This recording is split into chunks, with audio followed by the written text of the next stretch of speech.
Hello, and a very good morning, afternoon, or evening, depending on when you're checking me out here at the... I almost said at the Voice. Okay. And checking me out now. Anyway, I'm not even going to do another take. I'm just going to push forward. So I'm really appreciating that you're checking in here and watching my little videos and my postings here on my YouTube channel, The Journey. I'm here with a whole bunch of stacks of books, and I'm guessing that you're probably wondering, what are you doing with all these books? Well, a couple things. One was I used the analogy in one of my past episodes of a freeway and all the lanes and all the cars being a representation of us on our own journeys and being on unique and individual journeys, because we as individuals are just that, unique. No one else on the face of the earth is like us. In makeup, in our physiology, in the way we think, in the way we process. And being unique is our superpower, but so much of the time we spend our time checking out everyone else and all the other lanes, and checking out all the other cars, and getting angry and getting frustrated and getting upset and comparing ourselves to people that, quite honestly, we have no business comparing ourselves to. And you're wondering, like, what are these books? And I'm going to tell you that, you know, here's the analogy. If I lift up a book and say, tell me all about this book. Tell me every detail. What is this? What is the story? What's the journey it takes you on? How about this one? How about this one? Get it right. Huh? Can you tell me about this one? That one. Can you tell me about that one? That one? Are you getting the idea? This one. Tell me all about this. Come on, Kyle Klessler. Tell me about that one. Can you tell me all about that one? Or that one? Or that one? Or this one? Or this one? Maybe that one. Well, the point of this is,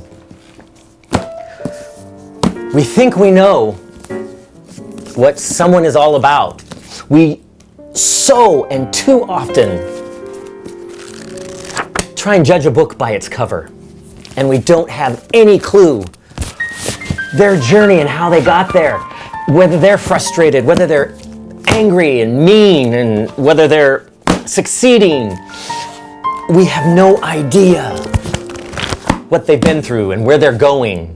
So why are we comparing ourselves? It's just, and I'm just as guilty, and it's just so silly. We need to look inward instead of outward, because all the answers are in. The light is in, the growth is in, through being vulnerable and forgiving ourselves and giving ourselves the way to move forward. Okay, let's do quote of the day.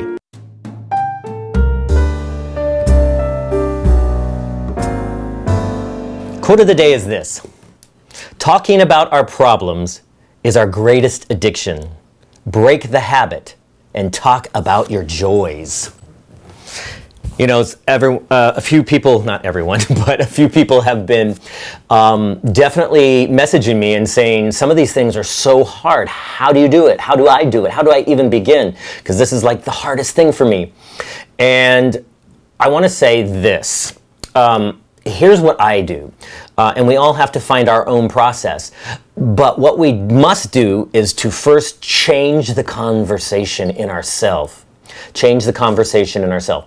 How do you do that? So when the negative thought comes, I literally replace it with a positive thought, or more often than not, what I do is find something I'm grateful for. For example, I was telling my cousin today, hi Karen, that when she asked this, she was one of the persons that asked, and I said, you know, today at work, people were complaining and pissed off about something.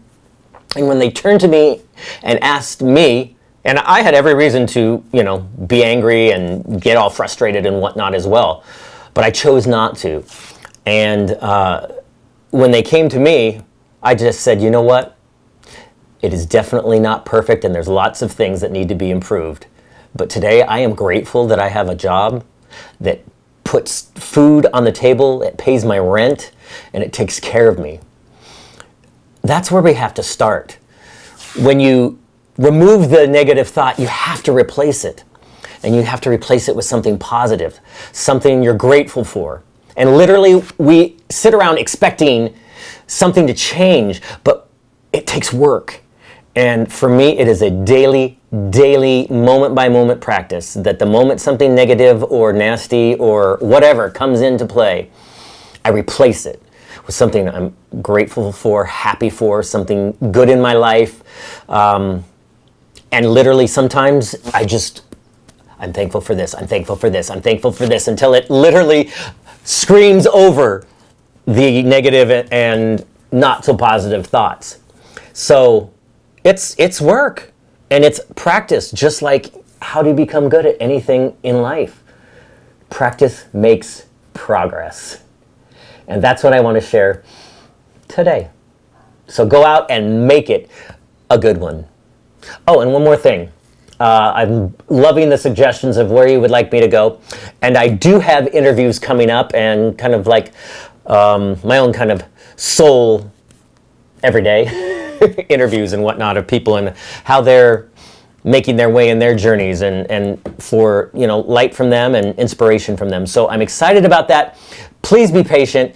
Those things are very difficult to get everyone's schedule, and especially now that I'm working full time, to be able to do this is taking all my extra time. So, but it's a joy and it's a love, and I'm happy to share my life and my light.